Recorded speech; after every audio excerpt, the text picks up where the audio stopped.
the next segment of our event, which is, of course, the expert panel discussion. I'm delighted to actually speak with you folks and really excited to, I guess, get into some of the topics. So we'll cover some things around measurement, around the evolution of brand now through the lens of the new kind of more holistic approach to measurement.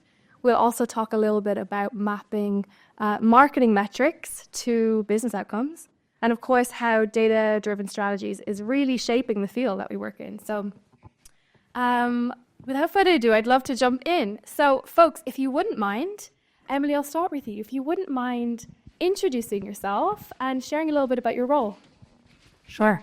Hi, everybody. I'm Emily Gustin. I work at LinkedIn, and I lead our measurement and attribution partnerships for LinkedIn marketing. Thanks. Hi, everyone. I'm Joyce Talbert. I am a senior director at Magic Numbers. We work with lots of different brands doing econometrics and measurement to help them work out what their marketing is doing and then all the other drivers of their business as well. Hello, I'm Mark Syal. I'm the Global Chief Products Officer at BrainLabs, so I look after all the products and services we deliver to our clients globally. Amazing. Thank you for me. I am representing the brand side, I guess.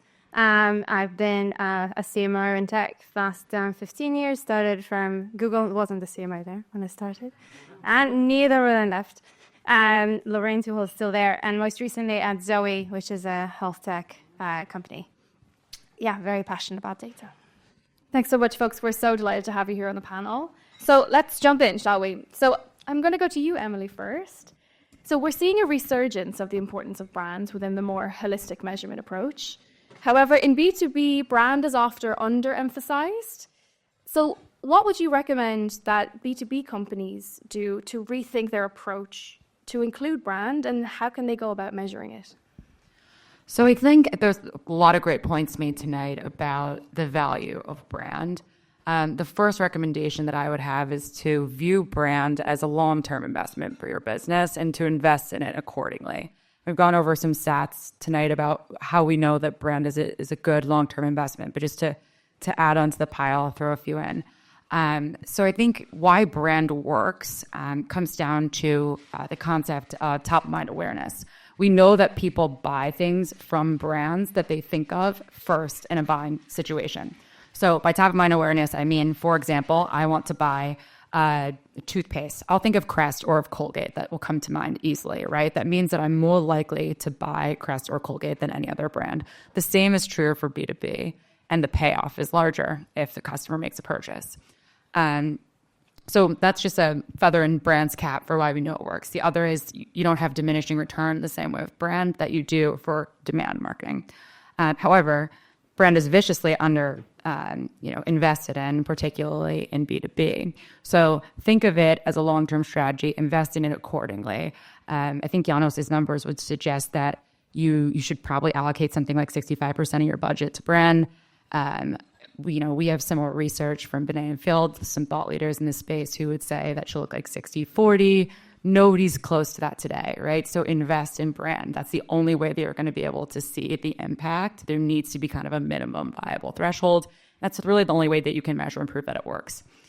So on to the measurement.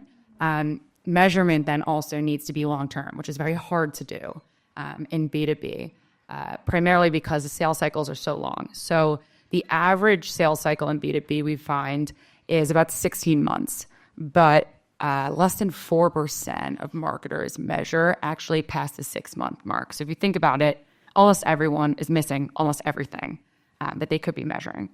And it's not always easy. It's not always as simple as saying, like, just use a longer look back window, that I would always advocate for a long look back window. My more practical guidance would be that, you don't just want to anchor around the final business outcome that you're looking to drive. You're also looking for those leading frontline indicators that say, you're doing a good job. And what that might look like is engagements from priority accounts, right? You might notice for your business that engagement, that account level engagement pops at a certain point, and then you can kind of predict that other events fall within a certain time window after. Or maybe there's a kind of smaller ticket conversion, like somebody downloading your app that tends to correlate with a bigger purchase in the end, right? So to wrap that up, you're only going to really see the impact of brand if you actually invest in it and know that it's long term, right? Which means that you need to measure it differently with both a short and long term view. Yeah. Thanks so much, Emily. Mark, I'm curious from your perspective. We spoke about this a little bit before, and I know you have a lot of thoughts on it. Yeah. So we work with 116 B2B brands globally, different subsections of B2B marketing, some with quite short windows of a month if you're selling insurance, up to like 18 months. I guess if you flip that question and say, well, why wouldn't you invest in brands, right? Why would you put all of your money on activities that only go after that section of people that are in market in that particular month, who are at that, not even in market, but in that stage in market where they might generate a lead for you or enter a program that you've set up, right? When people in market all year round, the sales process takes 1 year or more. It doesn't seem like a good bet to me that we're putting all your eggs in that basket. Now, a lot of our brands have relatively low budgets, so I can understand if you focus on a few channels and you want to bring in sales today, but if you have a larger budget, there's no reason why you shouldn't consider it. I think actually you're doing yourself a disservice not doing that and missing out on opportunities to predispose your audience to your brand and increase your market share. Yeah, absolutely. And as well, even from speaking with some of the folks during the break, from a B2C perspective, right, a lot of these measurement tactics have to change based off of, the different sales cycles, different buyer journeys completely. Victoria, I'm really curious from your side, do you have any tactics of how folks can translate the measurement insights into real business outcome for the B2C side? Yeah, absolutely. First of all, there is like a gradient between B2B and B2C. Like at Zoe, a very significant amount of people bought sort of in a 6 to 9 month sales cycle, which is not your typical toothpaste purchase cycle, but it varies. Like B2C also has different AOVs and everything. I think, first of all, the starting point is understanding the decision journey, right? If you know that half of your people buying it will finish buying after engaging 6 months with your brand, you will do stuff differently than if you know that it's all about the here and now, right? So I think understanding that is really, really critical. And then there is measuring which type of brand activities actually have a return. And I agree there's an element of engagement, but there's also an element of just seeing that it resonates with a surge in some sort of indication of demand. As you say, those lower value conversions. I guess in a B2C world, this can be anything from just visiting or downloading something to starting a conversion funnel, maybe not finishing it. And I think if you're doing brand activity that doesn't achieve any of that, then there's something broken. And I think what I see in some of the startups that I work with, kind of on a coaching advisory perspective, is that they are not, they're doing a lot of wonderful brand activity and then forget to distribute it. And so you have all this thought leadership, all these beautiful assets, all this great stuff that you're developing, but no one's seeing it. And if no one's seeing it, there's no chance it's going to work. So I think while I hate reach as a metric, I think ensuring that whatever it is you have reaches the right people, and sometimes it needs to have 200 broad reach, and sometimes it needs to be very targeted. But like if it's not reaching anyone, you're never going to achieve the bottom funnel impact.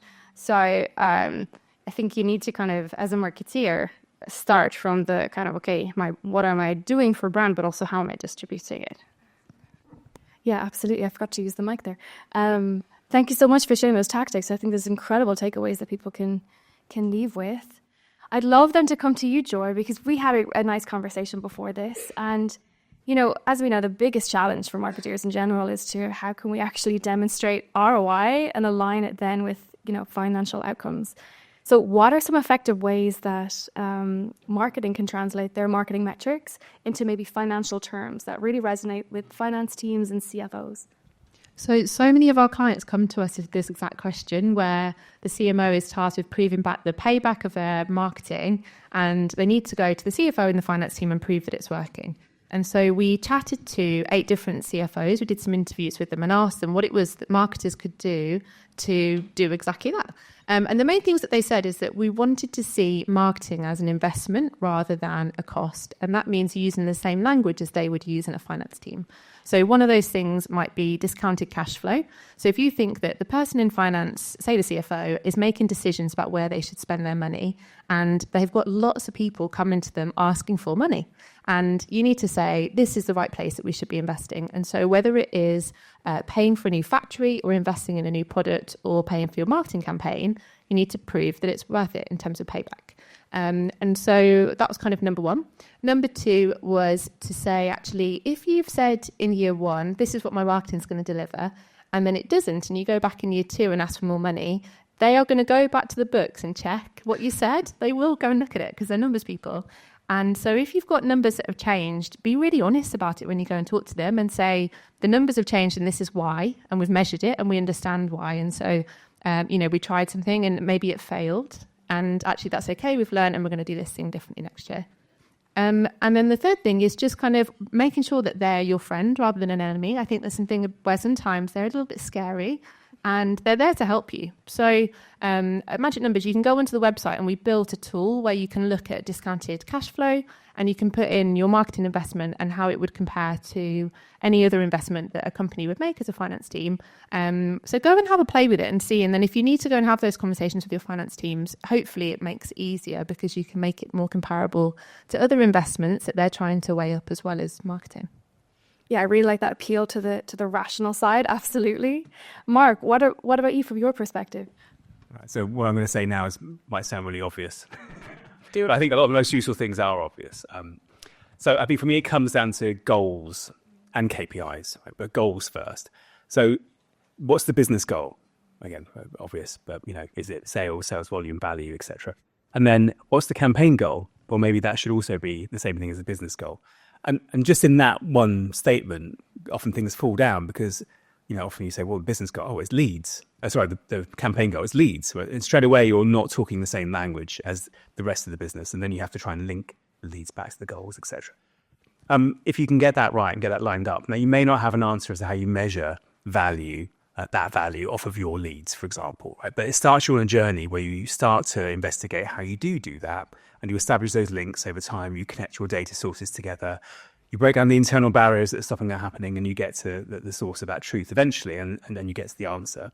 And then you are talking the same language as your CFO and your finance team, right? So that's not a short process, but it starts with the goal and then the KPIs off the back of that. Yeah, thank you for sharing. And I think there's been a discussion as well. I think, Victoria, we kind of leaned on it a little bit around, the numbers people, they're assessing things. So, Victoria, from your side of things, so who should really be in charge of assessing marketing? Is it marketing or is it finance? I think both, really. If a marketing team can't, to your point, come to the CFO and reflect back on what it's done and how it's done and what it's learned, then they're not going to have the credibility. No leader in an organization, to be honest, if they can't report back, whether it's a product team or whatever, a partnerships team, any one of us sitting here or you sitting there, if you come to anybody in your leadership team and you're not able to articulate what you've done and what you've learned from it and how you measured it, I don't think it's a good look. So the marketing team absolutely needs to be able to both measure it, but also connect it to real insights and kind of to actions of what am I? Okay, I've measured this, I've learned this, I'm going to do that. That's a given. You have to start with that. And I think in many marketing teams, there are various people, and some people are really, so the performance team usually has their dashboards, has their QBRs, has their everything. And then you have the PR team who have, Signal AI, something. And they look at it occasionally when a board meeting is due. So you have a spectrum of loving data. But then the finance team is essential. In the end, the finance is the thing that usually reports to the board, builds the investment decks, etc. Now, marketing is absolutely a crucial component of that. If you can't agree between you guys on a growth model, on a what are we trying to achieve? Are we chasing growth or profitability? Are we, and what does it ladder up to? What investment it needs on what horizon? What's the payback period? All of that, you're not going to get anywhere. So I don't think that finance should sit there and measure marketing. It's not marking your homework. There needs to be, to Naomi's point, where Naomi is trust in the organization. But like finance numbers and marketing numbers, at least on basic kind of revenue profit level, need to add up. Yeah, absolutely. And as well, I think my next question actually flows into another point that Naomi mentioned as well, around, obviously there's a lot of changes happening, and how can we support people, and what are those obstacles, and what are the challenges that we should be preparing people for. So Emily, I'd love to come to you, and I guess with working with a lot of companies, right, what are your experiences with companies that have, I guess, transitioned into being that bit more data driven in their culture, right? Have you seen any more, I guess, can you share some of the obstacles they might have seen, and also maybe how measurement is actually key to changing the behavior of marketing teams?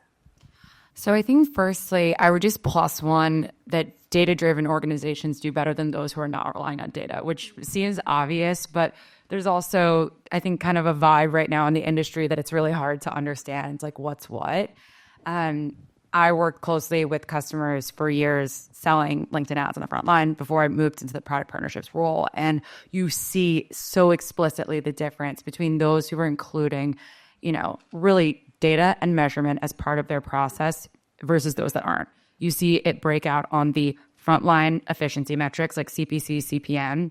They can get more efficient buys there, and you see it break out in effectiveness. It's a totally different picture in terms of advertiser results. So it's worth it.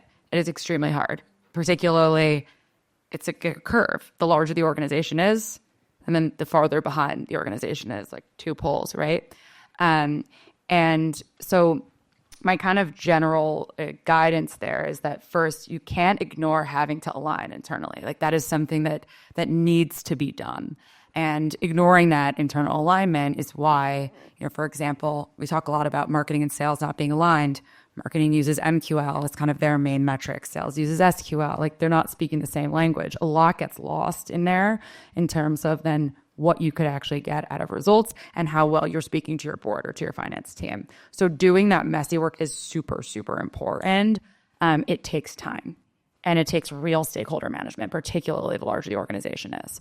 The second thing that I think is really challenging about, a data-driven approach is dealing with the data, is collecting the data, cleaning the data, transforming that data into actionable insights. And I mean, LinkedIn is a organization that thinks very highly of our partners, but my guidance there is like, get a little help from your friends on the parts of this that are either too tough for your business to navigate, or just simply, take up too much of your time. An example there I would give is like navigating the regulatory environment around stuff like what signals you can and can't use. Like work with a trusted vendor that can help you do that, more effectively and honestly for cheaper than you'd be doing if you had to build out a whole team alone. So my guidance on what needs to be done internally is like the hard work internally, alignment. But what you can rely on your vendors and partners for is stuff like, how do I move data from here to here? What are the data points that matter? How do I clean the data, et cetera? It doesn't all need to be done, just by yourself. Thank you. Joy, I'm going to ask you the same question because given you both are working with clients and with customers, I'm curious to see if you have anything to add. Yeah, I think one of the things that we do when we set off on any kind of measurement is to do stakeholder interviews. So we get a list of all the people that want to use the analysis, that have questions that they want to feed into it, and also, most importantly, the people who are a little bit skeptical at the beginning, and bring them on the journey and explain what you're doing. And if they've got data, bring it into that list so it's fed in. And all those little nuggets of information that they know that's in their head, it means that it's being included and accounted for in the measurement that you're doing. And it means from a kind of use case point of view, I guess on the other side of that, once you've got the data and you've got the measurement and you've got your results, the most important thing is that someone makes an action off the back of it. So you make a change and you become either more effective or more efficient, depending on what you're trying to do. And the worst thing when you do measurement is that if you deliver something and it never gets used, like that's a nightmare. So the way that you get around that is to involve your stakeholders, involve the teams, and work out who you need to get on side to make a decision. And then it means that once you've got all these things that we've talked about in place, that you'll actually make a difference with it, which I think is the most important thing. Thank you so much. I've just been told we have 5 minutes left. So in saying that, I would love to open up the floor for questions. I have Meg probably running around the place. We have one question here. Meg, 1 second, we'll get the... Oh, yeah, I'm sorry. We need... Yes, the front of brand. Thanks. You're welcome. So thank you, everyone. Really insightful. So considering the theme of this evening is about the marketing squeeze, so more and more CMOs these days are confronted with delivering more with less. It would be great to understand, kind of like get your insights in terms of how do you use measurement and data in order to help and support that. Shall I go? So what we do is econometrics. So one of the kind of key outputs is to understand what your ROI is or cost per on the different types of measurement and media that you're running. And so if you can optimize that to work out where you're spending less cost efficiently and move money into the more cost efficient places, you can achieve a lot more with the money that you're spending. So one of the key things is making every pound that you have work as hard as possible. And so an example that we see a lot of the time is, for example, overinvestment in something like generic search or brand search, where actually people will come to you organically, where you've grown your awareness and your consideration through brand media. People become more aware of your brand, and that really important job that will take years to come through, that's what that investment is doing. And it means that you don't need to be spending so much on your performance channels. They're still important and you need them, but you could be putting it in the right keywords or in the right kind of cost efficient places. And so I think where there is a squeeze and you need to prove back the value of marketing, it's making everything that you spend work as hard as possible. And then also making the case for the brand investments that are harder to prove. So it will be really, really, really hard to go to the CFO and say, my TV campaign has brought in all these sales this week, because we know that it takes months for them all to come in. Or if you do kind of larger sponsorships or kind of things that are much more brand building. And so going for the right objective for those things, I think, is really important. So it could be, okay, we're going to track our brand campaigns against driving spontaneous awareness, and we're going to drive our performance marketing activity against driving sales. So it's those two things, I think, kind of making it as efficient as possible and also kind of tracking it against the right thing in the first place. Okay. So there was a slide earlier that I thought captured it really well, right? So it's not, MO is important. There's also incrementality and digital attribution. I think they all have a role to play within that. I think that when you're thinking of your measurement, you should think about it when you're devising your strategies. So, again, goals, KPIs alongside the strategies, how we're going to measure it should be part of that strategic thinking. What insights are we expecting to get out of it? And then follow the measurement cycle around that's designed to hopefully bring some actionable insights to you, and then keep it up, right?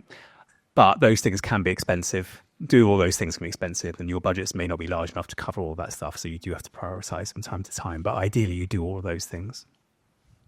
And just a plus one that my response would be, measurement is kind of like fuel in your tank, right? So it's the insight that you need to drive more efficient, more effective outcomes, better outcomes. You bring down costs, and it's the information that you need to tell the story. And I think that as much as there's a lot of complexity in the industry right now, tools have gotten better and they've gotten faster in their ability to actually spit out predictive scenarios to help you make those type of budgeting decisions that will drive down cost per acquisition. That's where you can hopefully save money and then also tell the story, like to the point on brand, of where you should be investing and win larger budgets in the future. Happy to have other people ask questions if you want. Hi, thanks for the great insights. I'm just wondering whether ring-fencing accounts and then saying that, we've launched this campaign specifically at those accounts, is that resonating? Does that lead to the stories that land? LinkedIn's a pretty ABM-centric platform, so I feel comfortable taking this one. I think in B2B, at least, it really does, because there's a very observable, like the funnel in general, there's a very observable link from step to step to step. So you see that certain accounts, once engagement starts to pop with them, that you can follow that all the way through the funnel. Where I'd say that we need to go as an industry would be taking things from, account level insights to something more like a buyer group level insight. So it's not just, especially if you're marketing to large organizations, did I see engagement from Salesforce and from Dell, right? But did I see engagement from the right people that we know are in the buying committee, those 8 or 10 people who are going to make a purchase decision or going to advise on it? And how can you track that? But much like the point made on kind of like reach as an earlier metric that you might look at, something like total company engagement might be the first step. And then buyer group, like, am I engaging the right people, is something that you might track farther down the funnel. But yes, I mean, statistically, we see that when you engage, accounts that you are interested in selling into, that 100% translates to, delivering revenue from them.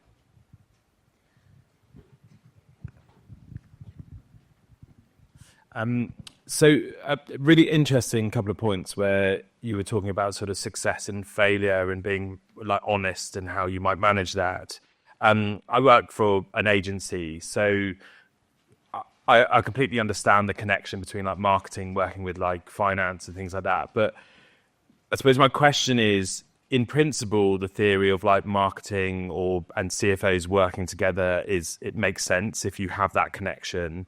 But we might often be working from an agency perspective directly with brand managers, so we're not then relaying that information on. I suppose more so just from your perspective, what if there was any advice in how one might approach sharing successes or failures in a way that they can then easily translate to their finance team, because we're not necessarily in control of how they deal with it, and our understanding of it might be very different to theirs.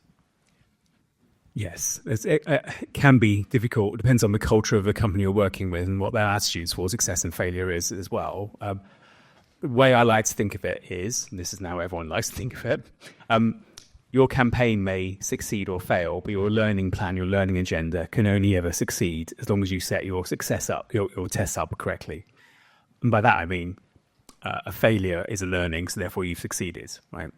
So I think if you approach it that way and you try and bring your client on the journey with you, like knowing that not all these things will succeed, you've got a certain number of tests you want to carry out during your campaign, you justify why you're doing those tests, why you think they're the most likely things to come off for you.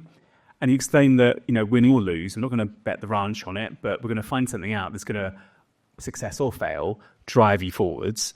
And if the client does buy into that, and normally, if that's what you pitch to them, they're kind of predisposed towards it, then you can communicate the failure in a way that's constructive, right? But if the client organization is not culturally aligned with that, it can be difficult. I would just add to that. In my old role, I was at a media agency, still doing measurement, but in an agency. And it was the same thing where make friends with the measurement people if you're a planner, and if you're a measurement person, make friends with the planners, because if you're a team together, it's so much easier to help your clients to actually make a change. And I think there's also a really nice thing if you can, on your point around culture, if you can if that culture doesn't exist in the clients that you're working with, help them to create it. So things like lunch and learn sessions where you go through the things that you've done and what you've learned, and successes and failures equally as important. If you can get your measurement people to go along to the meetings where you're trying to get investment and kind of get them involved and be able to explain those things. And if campaigns haven't worked, it's not always the media's fault. It could be the economy, or the price has changed, or the product was rubbish, or, there's loads of things that have an influence on it. So I think if you can create a really clear narrative about what's happened, why the media has worked or hasn't worked, and get the right people in a room together, it's much easier. Folks, that's all we have time for. Can you please join me in just giving a round of applause to our incredible panelists? Thank you so much. The insights you brought has been fantastic. Thank you so much for your time. All right, folks. Well, that's a wrap for this event. I just want to say a huge thank you for your time and engagement. To the speakers, incredible takeaways we've gotten from that. The panelists, thank you so much. We really, really heard some incredible insights from you. To the funnel team, of course, for organising the event, our sponsors as well for supporting us. And again, all of you one last time. I hope you enjoyed the evening. We're really excited to see you here on the next event. And of course, stay in touch, safe travels, and thanks again.